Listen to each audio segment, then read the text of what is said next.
السلام علیکم ورحمۃ اللہ وبرکاتہ۔ بسم اللہ الرحمن الرحیم۔ دعائیں کیوں قبول نہیں ہوتی؟ لوگوں نے ایک دفعہ حضرت ابراہیم ادھم سے سوال کیا، کیا وجہ ہے اللہ تعالی ہماری دعائیں قبول کیوں نہیں فرماتا؟ آپ نے فرمایا،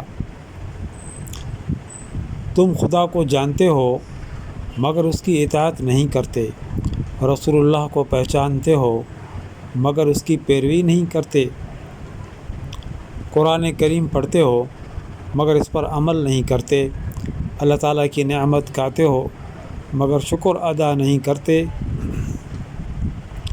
جانتے ہو جنت اطاعت گزارنے والے کے لیے ہے مگر اس کی طلب نہیں کرتے، جانتے ہو دوزخ گناہ گاروں کے لیے ہے مگر اس سے نہیں ڈرتے، شیطان کو دشمن جانتے ہو مگر اس سے دوستی کرتے ہو، دور نہیں بھاگتے، عزیز و اقارب کو اپنے ہاتھوں سے دفن کرتے ہو مگر عبرت نہیں پکڑتے، موت کو برحق جانتے ہو مگر عاقبت کا کوئی سامان نہیں کرتے، دوسروں کی عیب جوئی کرتے ہو مگر اپنی برائیوں کو ترک نہیں کرتے، ایسے شخص کی دعائیں بھلا کیسے قبول ہوں گی؟